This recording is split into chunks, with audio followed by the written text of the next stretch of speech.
bienvenue sur le stand du Crédit TV, sur le salon du crédit. On est en 5e édition et hop, Magali s'arrête en tant que visiteuse. Voilà, Magali Mu.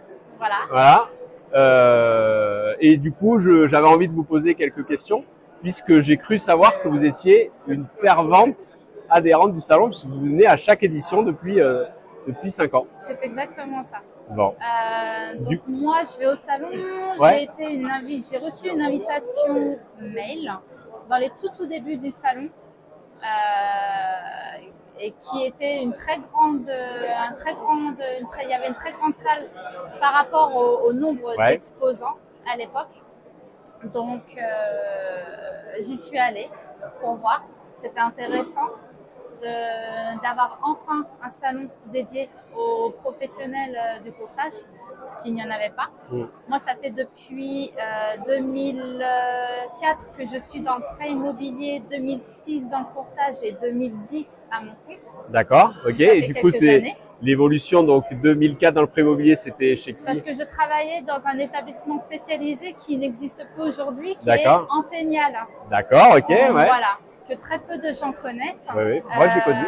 Voilà, il y en a très peu qui connaissent. Et donc, Antenial a été racheté ensuite par le groupe Crédit Foncier. Oui. Donc, moi, localisée à Poitiers, Antenial était à quelques mètres du bureau de Crédit Foncier, donc il n'y avait aucune cohérence d'avoir deux bureaux pour les mêmes produits. D'accord. Donc le bureau s'est arrêté et ensuite j'ai mis les pieds dans le courtage par ce biais-là. Chez qui, en 2006, un indépendant.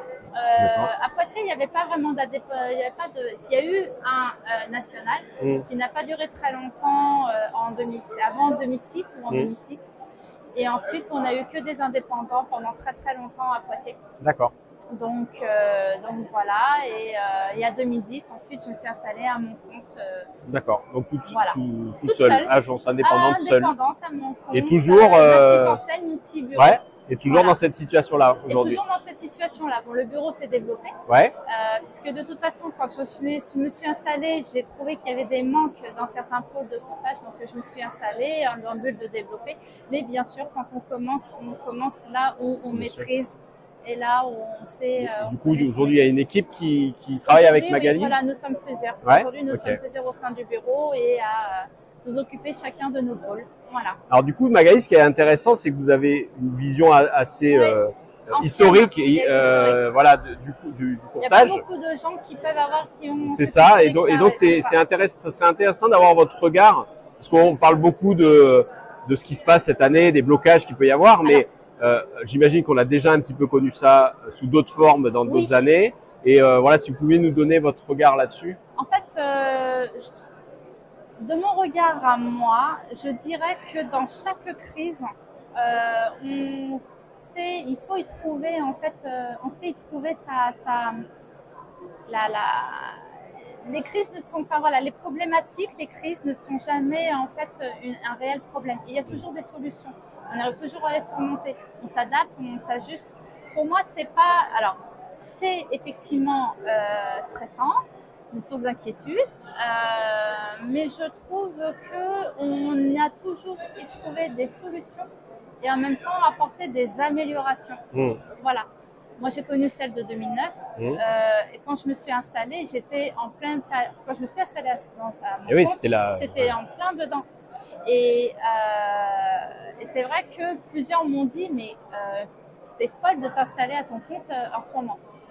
Après, j'y croyais, je connaissais je savais que mon savoir-faire allait faire la différence.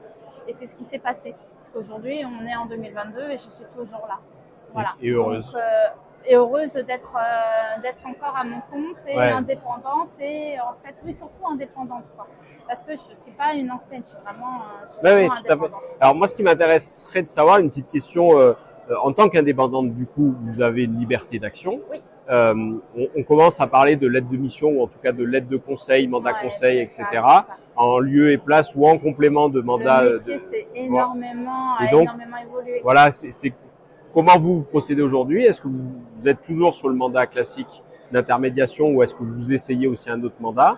En fait, voilà. la conjoncture de la problématique de taux d'usure qu'on connaît tous en ce moment fait qu'on est tous en train de chercher effectivement des solutions. Donc, le mandat de conseil, le problème, alors de ce que j'ai assisté là à une conférence, finalement porterait un autre nom. Il y a encore toujours la question du débat de si c'est soumis à TVA ou non TVA. Donc moi, je travaille encore et toujours sur le mandat de recherche de capitaux que tout le monde connaît. Oui, on est tous à chercher des solutions parce qu'on a tous envie d'être encore là demain. Et oui, le métier fait qu'on va avoir de toute façon notre professionnalisation de notre métier fait qu'en fait nous sommes des spécialistes. Et aujourd'hui, on le voit, le client, c'est ce qu'il recherche, c'est ce dont il a besoin. On n'est pas comme certains conseillers. Alors, les banques vont peut-être me taper les doigts de dire ça. Je suis désolée, mais ils le savent. Les agendas sont remplis et les traitements à l'urgence, c'est compliqué. Donc voilà, comme là sur une conférence, c'était dit, on peut nous appeler à 18h, un samedi ou quoi. Donc, c'est ce qui fait la différence. Moi, pour moi, les crises font que, en fait, on aura toujours une solution. Dans chaque période que les taux soient hauts, j'ai connu en fait 3 hausses différentes. J'en ai vu 2, donc à la baisse. On a toujours travaillé. Que ce soit dans chaque période, on a toujours travaillé. Et voilà. Du coup, votre vision un peu d'avenir, parce que j'imagine que vous comptez continuer. Tant qu'on aura le problème des taux d'usure, le taux d'usure fera il augmentera, on aura un souffle, il y aura un ralentissement. Oui, bien sûr. Il augmentera, on aura un souffle, voilà. Mais sur la manière de travailler, en fait, sur il s'adapte. Voilà. C'est ça, en fait, qui est important aujourd'hui. C'est ça, c'est qu'on s'adapte. On n'a pas le choix que de s'adapter. Ça fait que si jamais on est là à attendre que ça se passe, demain, on n'est plus là. Donc, il faut trouver des solutions internes, locales, soit en fonction de sa structure et aussi de son secteur. Et trouver des solutions qui permettent d'être encore là demain. Et s'imposer comme un professionnel. C'est ça. Voilà. Le spécialiste, en fait. Génial. C'est ça qui fait qu'on est là encore. Bah oui. Du coup, on vous revoit l'année prochaine, Magali. Ah, mais moi, je serai toujours là. Parce qu'en fait, le salon m'a toujours apporté de bonnes informations. Bon. Le salon aide à ça. La problématique, c'est qu'on est, en fait, dans notre train-train, dans nos dossiers, dans nos bureaux, à travailler. Et en fait, ce salon permet sincèrement d'avoir une vision plus large, globale, d'échanger avec d'autres confrères, d'autres secteurs, d'avoir une autre visibilité. Et les conférences nous permettent en fait d'être en avance sur les réglementations à venir. Et ça, c'est pas neutre.